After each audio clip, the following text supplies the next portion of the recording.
All right, we will kick this off. Thank you everybody for being here. My name is Matt Schweik, Deputy Director with Marijuana Policy Project. A couple technical things, and then I'll pass it to Steve Hawkins. First is we are recording this Zoom, and we'll probably be posting it online. That recording has already started. We will make that recording available to anybody who requests it afterwards. The other thing is we've set this Zoom up so that if you are off video and off audio, you don't appear on the screen. So what we'd like to do is have the MPP staff deliver their remarks, and then we'll open it up to questions. And then when you ask a question, go on audio and on video, you'll appear on the screen with us, ask your question, we'll answer, and then go back off audio and video. And that we think that's the best way to present this. So thank you very much. And I will pass it to Steve Hawkins, MPP Executive Director. Welcome, everyone. I am Steve Hawkins, as Matt said. This is an important day because we are seeing multiple states having passed cannabis legalization laws that are going into effect today. And the purpose of this press conference is to have an opportunity to brief you all on those laws that are going into effect. What is critical is that we have seen over these last 8 months, 8 states legalize cannabis for full use, 4 by ballot back in the fall, and then 4 by legislative victories this past session. That is the most legislative change we've seen in cannabis, with 4 states through their legislatures voting to fully legalize cannabis. That is unprecedented, and it speaks to the momentum that is taking place in the states, that is sweeping the country, that hopefully will be a sign that federal reform is not far away. I also want to highlight the importance that we see in all of these laws that have passed with respect to equitable, inclusive cannabis in industry. So we see Connecticut, Virginia, New York, and New Mexico. All of those laws have strong equity provisions, and we'll talk about that some today as well. And we'll take questions at the end. So I'm going to turn it over now to my colleague, Devon Ward, to talk about Connecticut. Thanks, Steve. Today's a historic day, as Steve mentioned, and ends a multi-year effort in the state of Connecticut to legalize cannabis. This effort really picked up steam in 2019, where the 3 different legislative chambers sponsored legalization bills, and then was stalled in 2020 due to COVID-19. And this year, Connecticut was able to finally get it over the finish line. Starting today, adults in the state of Connecticut will be allowed to possess up to 1.5 ounces on their person and up to 5 ounces in a stored container, secure container in their home, in their lockbox, in their car, or in a locked trunk of their vehicle as well. The law also eliminates police's ability to stop and search someone based on the odor or smell of cannabis as well. And while legal sales are not anticipated to begin in the state until May of 2022, those provisions that I previously mentioned go into effect today, which are a vast improvement, we believe, over the cannabis laws that have been in place in Connecticut for decades. And lastly, I wanted to touch on the equity provisions that are in the bill that we believe are really strong. 50% of the licenses being earmarked for equity applicants, and upwards of 60% of the revenue being dedicated towards equity efforts over the course of legalization. And so Connecticut took a giant step forward today in terms of equitable cannabis policy, and they should be, lawmakers and advocates should be applauded for their efforts. Now I'm going to kick it off to my colleague, Karen O'Keefe, to talk a little bit about Virginia. Thanks, Devon. Good afternoon, everyone. Today, Virginia became the first state in the South where adults can legally possess and grow marijuana. When Virginia's legislature approved legalization in February, initially the effective date was 2024. However, the governor formally requested changes that the legislature accepted in April, and they moved up the legalization date. So starting today, Adults in Virginia can possess and share up to an ounce of marijuana, and they can securely and discreetly cultivate up to 4 plants at home. The new law also includes provisions that seek to repair some of the harms done by the war on cannabis and its racially biased enforcement. Once the law is fully implemented, it will provide for the automatic sealing of low-level past cannabis convictions. And similarly to Connecticut, it will create a social equity program so that those individuals who have been hardest hit by the war on cannabis can participate and thrive in the cannabis industry.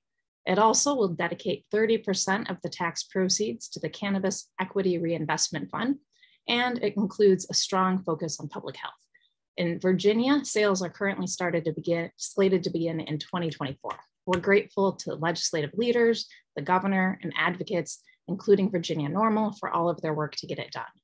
While we cheer the newfound freedoms that today brings, we are appalled that hundreds of thousands of Americans continue to be arrested every year for cannabis. Tonight, thousands of Americans will sleep behind bars away from their families over a plant that's safer than alcohol. Even those who are not jailed often see their dreams derailed by the scarlet letter of a record. So as we applaud Virginia and Connecticut's progress, we call on those states that have not yet acted to heed the call of their voters. It's past time that every state in the country and the federal government replace marijuana prohibition with equitable legalization and regulation. And now I'd like to turn it over to my colleague again, Matt Schweik, our Deputy Director. Thank you, Karen. I'm going to talk about South Dakota. South Dakota became, on election day 2020, became the first state ever to pass both medical cannabis and adult use cannabis legalization laws at the same time. Since then, it's been an interesting ride. And on the medical side, we had to work very hard to defend that policy in the legislative session earlier this year. Governor Noem attempted to impose severe delays. Thankfully, due to a grassroots effort, we were able to defeat that. Today is the effective date of Measure 26. That was the medical cannabis law. Amendment A was the recreational policy. And today, legal protections take effect for patients with qualifying conditions. And it's been a difficult task to get clear guidance from the state. But if you have less than 3 ounces and you can demonstrate that you've got a written certification from a doctor and that recommendation complies with state law, you will not be arrested. The state's also announced that it will respect non-resident cards so long as they're unexpired. And in fact, certain parts of the state have gone beyond that. Minnehaha and Lincoln counties, which contain roughly 25% of the state's population, announced yesterday that they're not going to arrest anyone for small amounts of cannabis, even if they don't have a card or have a medical purpose. So we're seeing quick changes taking effect. The State Department of Health is responsible for implementation.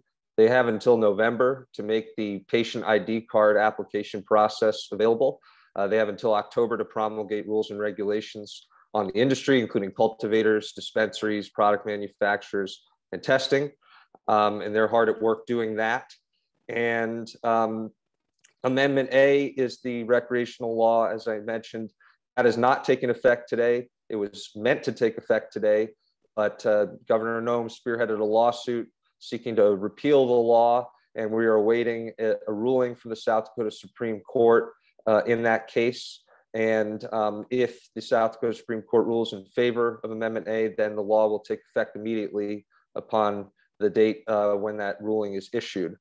So we're very excited to see medical cannabis laws take effect in South Dakota. This was a state with some of the harshest policies in the country, and we very quickly given the people what they want, which is sensible, compassionate laws that don't unjustifiably push people into the criminal justice system and allow medical cannabis patients to live healthier lives within a regulated system that meets their needs. So that's kind of wraps it up for South Dakota. I'm going to pass it back to Steve for some final remarks. Well, I think what we are clearly hearing is that cannabis legalization is rapidly being adopted across the United States. We have seen states of all political stripes adopt full and medical use. And again, in less than 8 months, we've seen 8 states fully legalize cannabis. This should be a clear call to Congress that the American people are ready for cannabis reform, ready to see the end of prohibition. And now I'm going to open it up for questions. Thank you.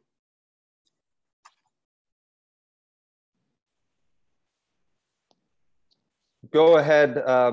I think I saw Reed's hand pop up first. Go ahead, Reed, and you're welcome to go off mute and join us by video. Up to you. Yeah, forgive me for not joining by video, but probably best for all of us. Thanks for doing this, guys. I wanted to just ask sort of what are the next steps? What are the states that you're watching now, given that a substantial portion of the states that allow ballot measures have now legalized, and where do you go from here?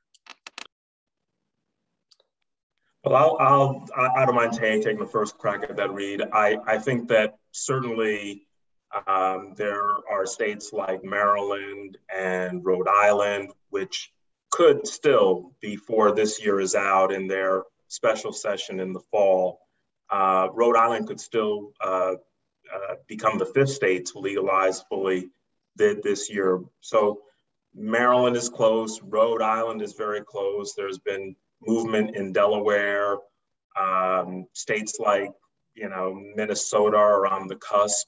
So there clearly are more states to come for full legislative legalization. And then on ballot initiatives, and Matt can certainly talk more to this, but states like Nebraska and North Dakota, Ohio are all within the realm. So I would not be surprised, Reed, that by the end of 2022, we could be seeing half of the states in the country having adopted cannabis for full use.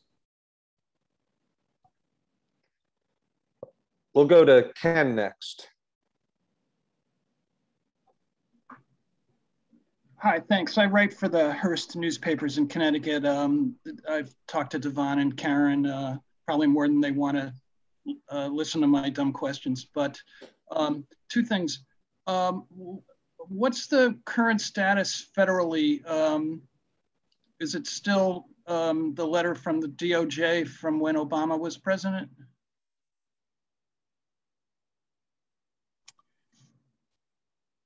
Is that directed to Devon? Yeah.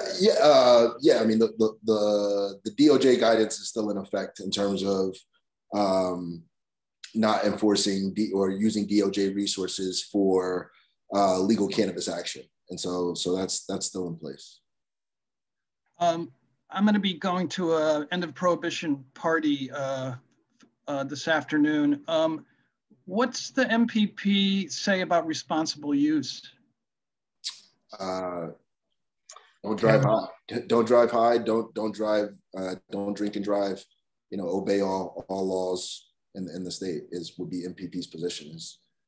We don't want to see folks driving under the influence of cannabis any more than we want to see folks driving under the influence of alcohol. And so, understanding that we're encouraging folks to use responsibly and use within legal limits in the state. And to what extent is the MPP doing that? Encouraging. MPP's role is an advocacy role in terms of policy. I think in terms of implementation and public education, that's a role that states usually take on after the laws are passed. And so, that was contemplated in the law. I know there are funds that will be set aside for public education efforts, but that implementation work is more of a responsibility of the states that adopt these laws. Okay, thanks a lot. Thanks for your help over the years. Yeah, no, Ken, thank you for all your great reporting on this. Hey, Karen, did you have something to add? Yeah, I just thought I'd chime in. In Colorado, when they didn't initially have state funding for it, we did a Consume Responsibly campaign that we funded that was things like keep cannabis away from children, don't drive under the influence. But we supported the provisions of the Connecticut law that provide for the state itself to provide that kind of education, to have warnings and information provided to consumers. So that's certainly, as Devon said, the preferred method because the state has a lot larger budget than we do and a bigger reach. But we did at one point launch our own Consume Responsibly campaign when there was not a state one in place in Colorado. Thank you. So we have a question that was sent through the chat. This is from Chris. I want to get your name right. Chris Fernari. And his question was, Devon, could you expand on the social equity provisions that are in Connecticut's law? Sure. When you're talking about social equity, some folks think social equity does have a criminal justice component. And when you're talking about that, the bill provides for a pathway to erasure for folks who have cannabis convictions under 4 ounces, either for sale or possession. And so that's one of the things we consider equity. But when you're talking about the marketplace, 50% of the licenses are set aside or dedicated for equity applicants, and that's spelled out in statute. It's not a goal, it's actually in the statute. The other thing in terms of equity efforts are the revenue, starting off at 60% and then going to 65% and upwards of that, all the way to 75% by I think year 7 of the market. But a large chunk of the revenue being dedicated towards equity efforts on the state side, in terms of the excise tax. And then even in the municipal side, where municipalities are able to levy up to a 3% tax, a lot of those monies are earmarked for things like youth employment and training, mental health or addiction services, civic engagement efforts. And so, those things, depending on the municipality, could be considered equity efforts as well.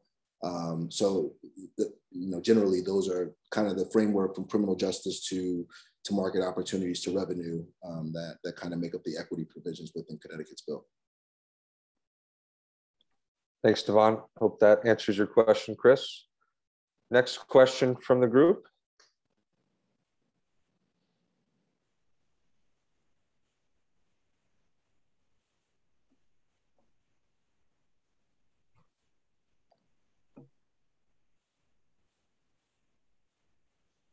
Any other questions?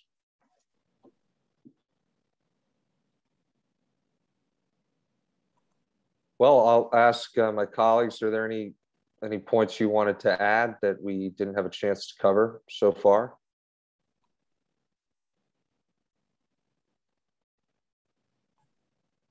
I have one point to add, which is, I always have some other point to add, which is on the ballot initiative front. To add to what Steve said, I think there are a number of opportunities next year where both adult use and medical cannabis legalization initiatives would be viable on the ballot.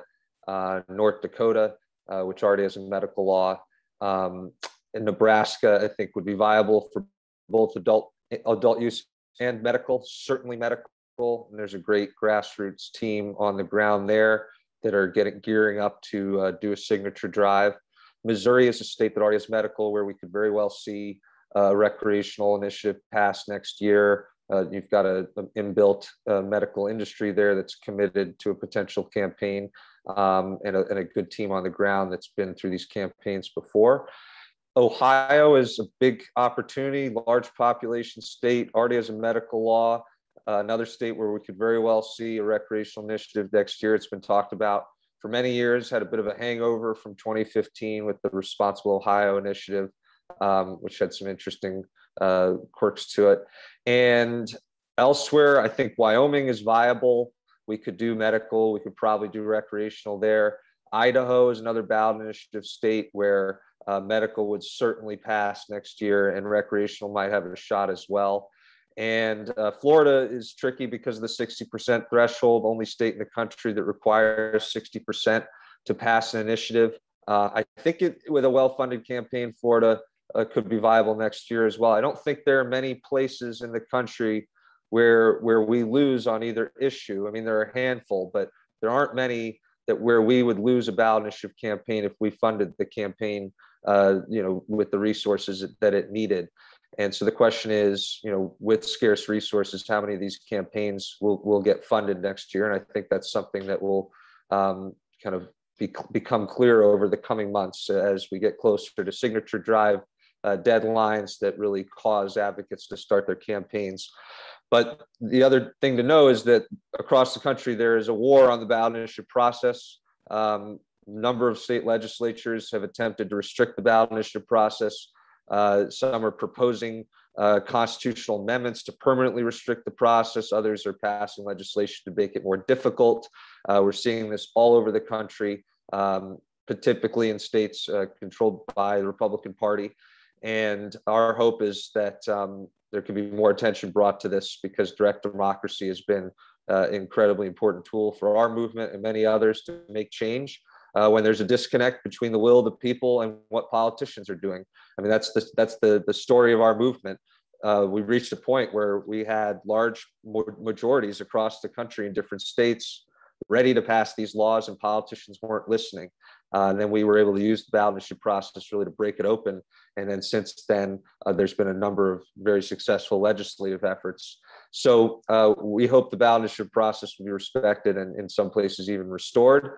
But I do expect that next year there will be a number of medical cannabis and adult use cannabis legalization initiatives on the ballot in different states all over the country.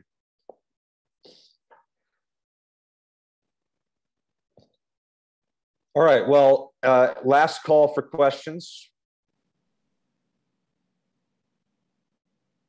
Okay. Thank you, everybody, for joining. Thank you to my colleagues, and we'll continue our work, bringing better cannabis laws to the people of the United States of America. Thank you. Thank you all.